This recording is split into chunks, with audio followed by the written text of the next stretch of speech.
दोस्तों छोटा अमाउंट का लोन के ऊपर होने जा रहा है बहुत बड़ा बदलाव। खासकर एनबीएफसी से अगर आपने लोन वगैरह लिया है तो उसमें हो सकता है बहुत बड़ा बदलाव जो कि रिकवरी के ऊपर अप्लाई होगा।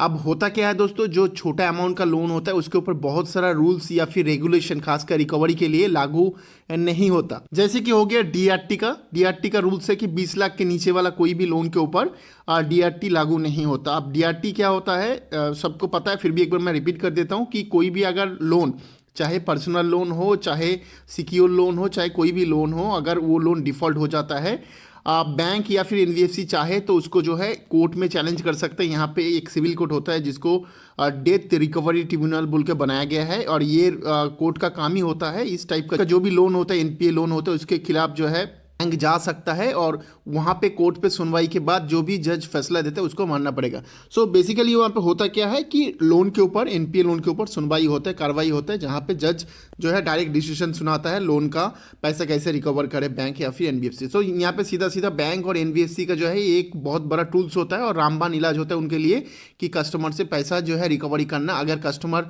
डायरेक्ट नहीं दे रहे तो उसका एसेट वगैरह बेच के पैसे को रिकवरी करने के लिए। तो यहाँ पे होता है क्या दोस्तों, 20 लाख के नीचे का कोई भी लोन के ऊपर ये रूल्स जो है लागू नहीं होता। रोए में अगर आप कोई होम लोन वगैरह लेते हैं या फिर मॉर्गेज लोन वगैरह लेते हैं तो वहाँ पे भी अगर लोन डिफॉल्ट हो जाता है तो बैंक के पास एक रूल्स रहता है जिसको बोला जाता है सरफेसी एक्ट।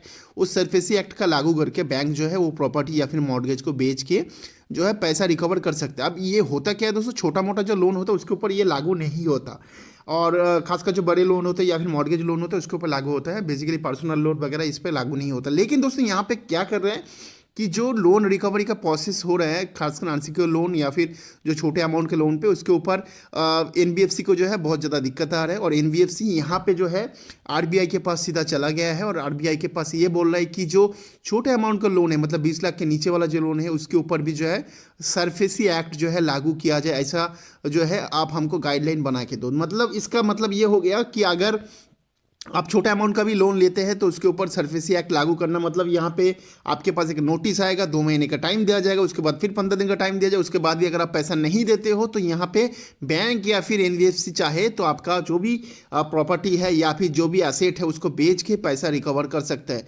तो ये सीधा सीधा कहानी ये होता है कि छोटा अमाउंट का अगर आपने कोई मान के चलिए एक बाइक लिया है, या फिर मान के चलिए अगर कोई दूसरा एसेट या फिर छोटा मॉर्गेज अमाउंट का लोन लिया है, तो सरफेसी एक्ट लागू होने के बाद ये सारा चीज़ के ऊपर बहुत आसान तरीके से जो है उस एसेट को बेच सकेंगे या फिर उस एसेट को जो है सेल करके अपना पैसा रिकवर कर सकता है। इसके पीछे का मकसद एनबीएफसी का यही है। सो इसके ऊपर आरबीआई का जो गवर्नर है, हमारा गवर्नर जी ने इसके ऊपर जो है अपना टिप्पणी जाहिर किया है। उन्होंने ये बताया कि बिल्कुल आप जो बोल रहे हो सजेशन अच्छी बात है, लेकिन हम इसके ऊपर रिव्यू करेंगे और अभी जो है इसके ऊपर डायरेक्ट हम कोई भी कमेंट नहीं कर रहे और जल्दी जो है इसके ऊपर हम लोग आएंगे। सो आपका क्या कहना है इस रूल्स के ऊपर, और आपका क्या टिप्पणी है, अपना क्या ओपिनियन है, आप मुझे जरूर बता सकते हैं इस वीडियो का कमेंट सेक्शन में। हम मिलते हैं अगले वीडियो में, तब तक अपना बहुत सारा ख्याल रखिएगा। जय हिंद, वंदे मातरम।